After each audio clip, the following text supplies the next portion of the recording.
परीक्षा पे परीक्षा, परीक्षा पे परीक्षा, आता एमपीएससीची सुद्धा फेरपरीक्षा. होय विद्यार्थी मित्रांनो, एमपीएससीच्या विद्यार्थी मित्रांसाठी अत्यंत महत्त्वाची अपडेट आहे. या ठिकाणी ही परीक्षा रद्द करण्यात आलेली आहे. कोणती तर औषध निरीक्षक परीक्षा गट ब. एमपीएससीचे हे अधिकृत परिपत्रक जे आहे ते जाहीर झालेले आहे.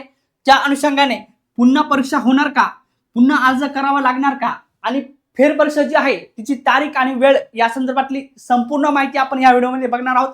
छोटासा व्हिडिओ आहे, शेवटपर्यंत नक्की बघा. बघा विद्यार्थी मित्रांनो, एमपीएससी अंतर्गत हे प्रसिद्धी पत्रक आलेलं आहे. हे प्रसिद्धी पत्रक 25/8/2026 चं आहे. या अनुषंगाने बघा, आयोगाने औषध निरीक्षक गट ब अन्न आणि औषध प्रशासन या संवर्गासाठी दिनांक 29 जुलै 2025 ला जाहिरात प्रसिद्ध केली होती. त्यानंतर बघा 22 मार्च 2026 ला चालणी परीक्षा म्हणजे ऑफलाईन पद्धतीने पेपर सुद्धा झालेला होता. आणि त्यानंतर 6 विभागीय मुख्यालयाच्या ठिकाणी या ठिकाणी परीक्षा केंद्रावर ही परीक्षा घेण्यात आलेली होती. सदर परीक्षेचा दिनांक या ठिकाणी 12 जून 2026 ला रिझल्ट लागलेला होता. रिझल्ट लागल्यानंतर चालणी परीक्षांती मुलाखतीकरिता 506 इतके उमेदवार पात्र ठरले होते. त्यानंतर बघा 488 उमेदवारांना या ठिकाणी मुलाखती दिनांक 1 जुलै ते 22 जुलै 2026 या कालावधीमध्ये मुलाखती सुद्धा झालेल्या होत्या. त्यानंतर दिनांक 22 जुलै 2026 रोजी सायंकाळी मुलाखती संपल्यानंतर औषध निरीक्षक पदाकरिता पात्र ठरणाऱ्या 485 व अपात्र 3 अशा एकूण 488 उमेदवारांची तात्पुरती सर्वसाधारण गुणवत्ता यादी आयोगाच्या संकेतस्थळावर प्रसिद्ध करण्यात आली होती. बघा विद्यार्थी मित्रांनो, संपूर्ण प्रोसेस झाली होती. म्हणजे फॉर्म पण या ठिकाणी ऍड आली होती, फॉर्म फिलअप सुद्धा झाले होते, परीक्षा पण झाली होती, मुलाखती पण झाल्या होत्या. त्या संदर्भातल्या गुणवत्ता यादी सुद्धा संकेतस्थळावर प्रसिद्ध झाली होती. त्यानंतर बघा दरम्यान काय झालं, 22 मार्च 2026 रोजी जी परीक्षा झाली त्यामध्ये गैरप्रकार झाल्याचे या ठिकाणी निदर्शनास आले. त्यामुळे 22 ते 26 जुलै या कालावधीमध्ये ईमेलद्वारे काही उमेदवारांनी लोकप्रतिनिधींकडून या ठिकाणी तक्रार केली होती. बघा परीक्षा सुरू होण्यापूर्वी दिनांक म्हणजे 2 दिवस आधी, परीक्षेच्या 2 दिवस आधी बघा या ठिकाणी 22 मार्चला परीक्षा होती. बघा 20 मार्चला या ठिकाणी 2 दिवस आधी प्रश्नपत्रिका आणि प्रश्न मिळालेले होते. या संदर्भातल्या प्रश्नपत्रिका सोशल मीडियावर आणि इलेक्ट्रॉनिक मीडियावर या ठिकाणी प्रस्तुत होत्या. अशा संदर्भातली तक्रार यामध्ये करण्यात आली होती. त्यानंतर बघा आयोगाने याची तातडीने दखल घेतली आणि मीडियावर तुम्ही बघितलं असेल खूप साऱ्या बातम्या व्हायरल झाल्या होत्या. कारण नीट पेपरच्या फुटीच्या पार्श्वभूमीवर, टीईटी पेपरच्या फुटीच्या पार्श्वभूमीवर एमपीएससी मध्ये सुद्धा आता पेपर फुटीचं प्रकरण जाहीर झालं होतं किंवा पुढे आलं होतं. त्या अनुषंगाने बघा तक्रार दाखल झाल्यानंतर मात्र प्रकरणाची संवेदनशीलता विचारात घेऊन सर्व तक्रारीच्या अनुषंगाने चौकशी करून पोलीस आयुक्त मुंबई यांनी या ठिकाणी 27 जुलै 2026 रोजी तक्रार दाखल करून घेतली होती. बघा त्या अनुषंगाने काय झालं होतं, मुंबई पोलिसांनी तपास सुरू केला आणि चौकशी अहवालामध्ये गुन्हे अन्वेषण शाखेने सादर केलेल्या अहवालानुसार एका उमेदवारास प्रश्नसंच मिळालेले होते आणि त्याचा लाभही झाल्याचे चौकशीमध्ये दिसून आले. त्यामुळे हा निष्कर्ष काय झाला आहे, नोंदवण्यात आलेला आहे. म्हणजे एमपीएससीच्या अंतर्गत पहिल्यांदा मला वाटतं असं झालं असेल की पेपर हा जो आहे तो फुटला होता आणि एखाद्या विद्यार्थ्याकडे हा प्रश्नसंच पोहोचलेला होता.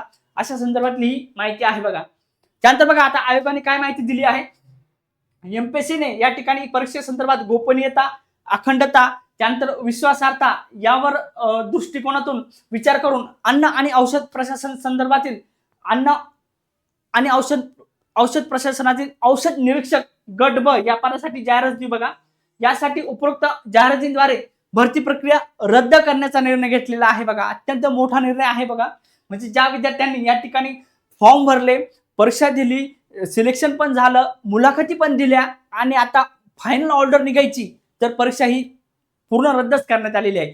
पूर्ण प्रोसेस त्यांनी एवढी मोठी प्रोसेस पूर्ण रद्द करून टाकली आहे. अशा पद्धतीने खूप जसं पाहिलं गेलं तर प्रामाणिकपणे अभ्यास करणाऱ्या विद्यार्थी मित्रांसाठी अत्यंत चुकीची गोष्ट आहे. आणि जे विद्यार्थी या ठिकाणी अशा पद्धतीचा फ्रॉड वगैरे करतात त्यांच्यासाठी ही गोष्ट कॉमन आहे. म्हणजे जेन्युइन अभ्यास करणाऱ्यांसाठी खूप अत्यंत चुकीची आणि भावना म्हणजे व्यक्त न करता येण्यासारखी ही अशी गोष्ट आहे. कारण स्पर्धा खूप मोठी आहे, वेळ खूप वाया जातो. या परिस्थितीमध्ये खूप फॉलोअप खूप घ्यावा लागतो आणि तेवढे पेशन्स ठेवावे लागतात. त्या दृष्टिकोने विचार केला तर खरंच प्रामाणिकपणे अभ्यास करणाऱ्यांसाठी खूप चुकीची गोष्ट आहे ही. त्यानंतर बघा आयोगाने काय सांगितलं आहे बघा, औषध निरीक्षक गट ब अन्न व औषध प्रशासन संवर्गातील उपरोक्त विषयान्वये आता काय जाहिराती ज्या आहेत आयोगाकडून आता फेरपरीक्षा आयोजित केली जाणार आहे आणि ते होणारच होतं. आणि त्यानंतर बघा फेरपरीक्षा आयोजित करण्यासंदर्भामध्ये पुन्हा अर्ज करण्याची आवश्यकता नाहीये, तुम्हाला शुल्क भरण्याची आवश्यकता नाहीये आणि फेरपरीक्षेची तारीख आणि वेळ जी आहे ते तुम्हाला असंच प्रसिद्धी पत्रकाच्या माध्यमातून कळवण्यात येईल. हे आयोग सांगतात दरवर्षी किंवा कोणतीही एक्झाम एजन्सी असेल ती सांगतेच. परंतु ठीक आहे, तुम्ही फॉर्म भरून घेणार नाहीये, तुम्ही या ठिकाणी परीक्षा शुल्क घेणार नाहीये, परंतु टाइम कोणीही भरून देणार नाही अशा संदर्भातलं माझं हे वैयक्तिक मत आहे. ठीक आहे, परीक्षा होईल, परीक्षा रिझल्ट लागेल, पुन्हा नियुक्ती होईल, त्याला 2 वर्ष लागतील, परंतु हा वेळ जो आहे तो प्रामाणिक विद्यार्थ्यांचा कोणीही भरून देणार नाही. अशा पद्धतीची ही एक बातमी होती बघा. त्यानंतर बघा न्यूजपेपरला सुद्धा या सर्व गोष्टी आलेल्या आहेत. औषध निरीक्षक भरती प्रक्रिया जी आहे ती पूर्ण त्यांनी या ठिकाणी रद्द केलेली आहे. हा एमपीसीचा निर्णय आहे. फेरपरीक्षेसाठी शुल्क लागणार नाहीये आणि त्या संदर्भातलं अधिक माहिती जी आहे ती तुम्हाला प्रसिद्धी पत्रकाच्या माध्यमातून परीक्षेची तारीख, परीक्षेची वेळ संपूर्ण तुम्हाला कळवली जाईल. अशा संदर्भातली ही अपडेट होती. ज्या विद्यार्थ्यांनी हा पेपर दिला होता त्यांच्यापर्यंत हा व्हिडिओ नक्की पोहोचवा. अशाच पद्धतीने करंटच्या म्हणजे माहितीपूर्ण व्हिडिओसाठी तुम्ही चॅनलला नक्की सबस्क्राईब करा. भेटूया पुढच्या व्हिडिओमध्ये. तोपर्यंत धन्यवाद.